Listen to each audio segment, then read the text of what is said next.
ओम नमः शिवाय। मैं हूं एस्ट्रोलॉजर के एम सिन्हा और मैं अपने यूट्यूब चैनल पर आप सभी का हार्दिक स्वागत करता हूं। कल नीतीश कुमार जी पुनः एक बार चीफ मिनिस्टर की कुर्सी संभालने जा रहे हैं, जबकि मैंने प्रिडिक्शन किया था कि चीफ मिनिस्टर की जो कुर्सी है वो नीतीश कुमार जी के हाथ नहीं आएगी।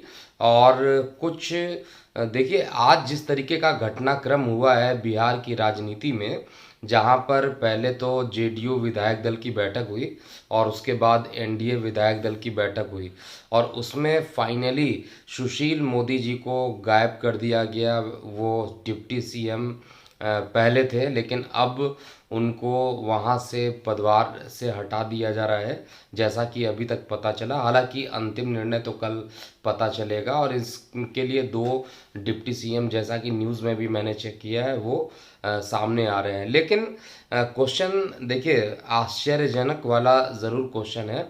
कैलकुलेशन मेरा ज़रूर लगभग लगभग सत्य होते होते रह गया, क्योंकि मैंने बोला था त्रिशंकु विधानसभा की स्थिति बनेगी। तो मुझे अभी बहुत ज़्यादा आश्चर्य नहीं होगा कि ये जो चुनाव भले ही भारतीय जनता पार्टी और जेडीयू यानी एनडीए की जो टीम है उन्होंने जीत ली है, लेकिन यहाँ पर जो अभी समीकरण बन रहे हैं किसी भी टाइम ये पलट ले सकते हैं।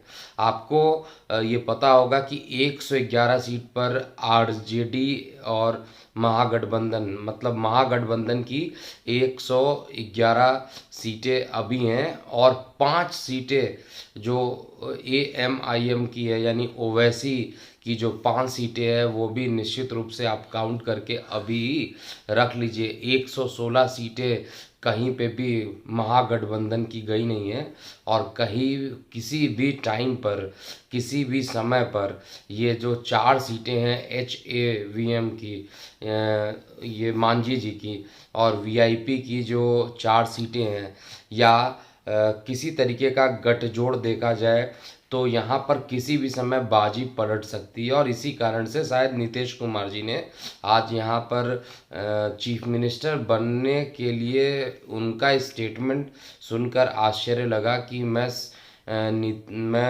सीएम बनना नहीं चाहता था लेकिन मैं सीएम बन रहा हूँ।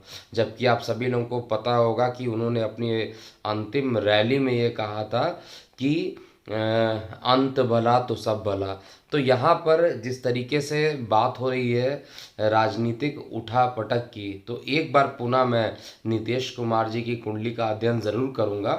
यहाँ पर मैं देखूँगा कहाँ पर त्रुटि हुई है, क्योंकि इनकी कुंडली में और जेडीयू की जो कुंडली मैंने बताई थी बिहार चुनाव के समय, उसमें ये स्पष्ट रूप से था कि इनके चीफ मिनिस्टर बनने की संभावना कम है और तेजस्वी के चीफ मिनिस्टर बनने की संभावना ज़्यादा है।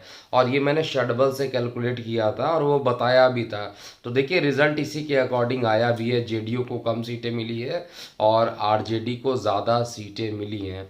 कई भविष्यवाणी उस इलेक्शंस में सही भी हुई है, लेकिन फाइनल जो प्रोडिक्शन था कि त्रिशंकु विधानसभा रहेगा, तो ये त्रिशंकु विधानसभा के आसपास का ही है।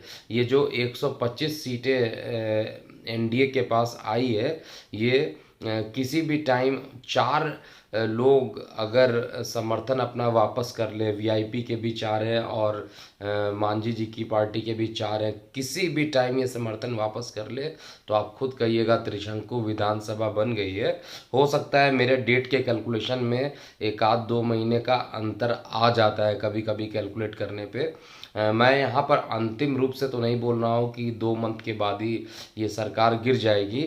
इसका अंतिम परिणाम जो होगा, मैं कल जिस समय नीतीश कुमार जी शपथ समारोह लेंगे उस एग्जैक्ट टाइम, हालांकि 4 से 4:30 बजे का टाइम अभी बताया गया है, लेकिन जब एग्जैक्टली वो जब ये एग्जैक्टली सीएम का पदभार संभालेंगे, उस एग्जैक्टली डेट ऑफ टाइम, जो टाइम होगा एग्जैक्टली कितने बजकर कितने मिनट और कितने सेकंड पर, वहाँ पर मैं कैलकुलेट करूँगा कि कितने दिन ये सरकार चलेगी।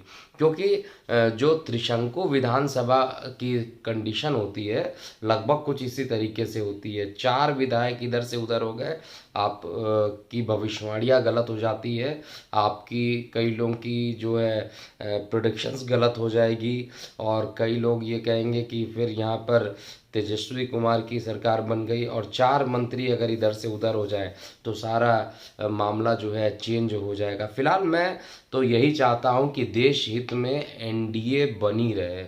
मैं दोबारा कहता हूँ, देश हित के लिए एनडीए का बना रहना बहुत ज़्यादा है। लेकिन यहाँ पर अपने दर्शकों को भी बता दूँ कि जो संभावनाएं मुझे दिखाई दे रही हैं वो नीतीश कुमार की कुंडली से मैं ज़रूर यहाँ पर चलूँगा, क्योंकि सत्ता जो चलाएंगे वो नीतीश कुमार चलाएंगे। तो इनका जो जन्म हुआ था वो 1 मार्च 1951 में हुआ था, और 1:20 टाइमिंग था बख्तियारपुर में। और इनकी जो कुंडली बनती है मिथुन लगन की कुंडली है, और साथ में वृश्चिक राशि है। और वर्तमान में अगर आप देखिएगा तो मैंने किस आधार पे ये बताया था कि क्यों ये सीएम नहीं बनेंगे। हालांकि देखिए, कई बार क्या होता है, कैलकुलेशन में थोड़ा अप डाउन हो जाता है। अगर ये लगातार पूरे 5 साल तक सीएम बन जाते हैं तब तो मैं मानूंगा कैलकुलेशन एकदम गलत रहा, और जैसी संभावना भी नहीं दिखाई दे रही है मुझे कि पूरे तरीके से सरकार को चला पाएंगे। हालांकि अंतिम निर्णय जो होगा, अंतिम प्रोडिक्शन जो होगा वो कल के कल के शपथ समारोह के बाद होगा। कई बार शपथ समारोह की टाइमिंग दे दी जाती है, लेकिन उससे वेरिएशन भी हो सकता है। तो एग्जैक्टली कितने बजे वो शपथ लेंगे उसके आधार पे मुझे चेक करना होगा। तो इनकी वर्तमान में राहु की दशा चल रही है, और राहु राजनीति का कारक होता है, ये भी सब लोगों को पता है। और इसमें राहु के अंदर जो है वो बुध की महादशा चल रही, जो कि 14 मई 2022 तक चलेगी।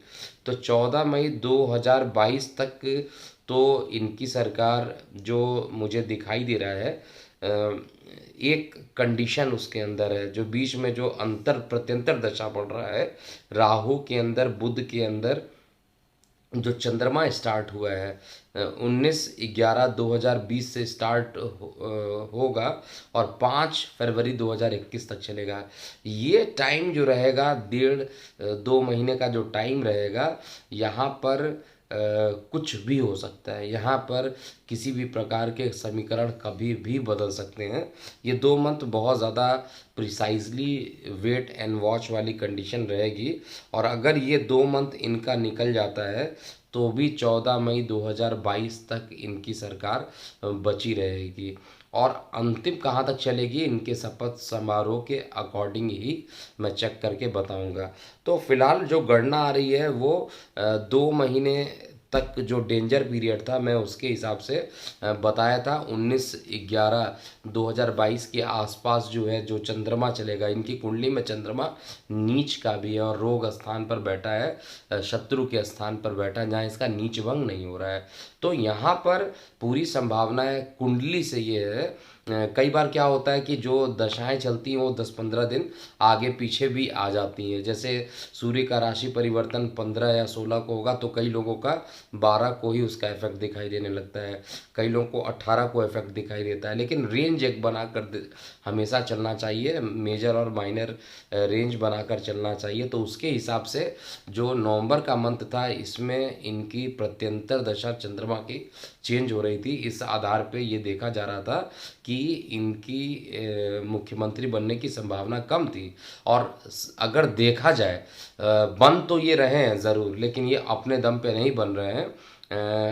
यहाँ पर भारतीय जनता पार्टी का जो प्रदर्शन रहा है उत्कृष्ट प्रदर्शन रहा है, इस कारण ये बन रहे हैं। लेकिन आने वाले टाइम में सरकार को संभालना इनके लिए काफ़ी मुश्किल होगा।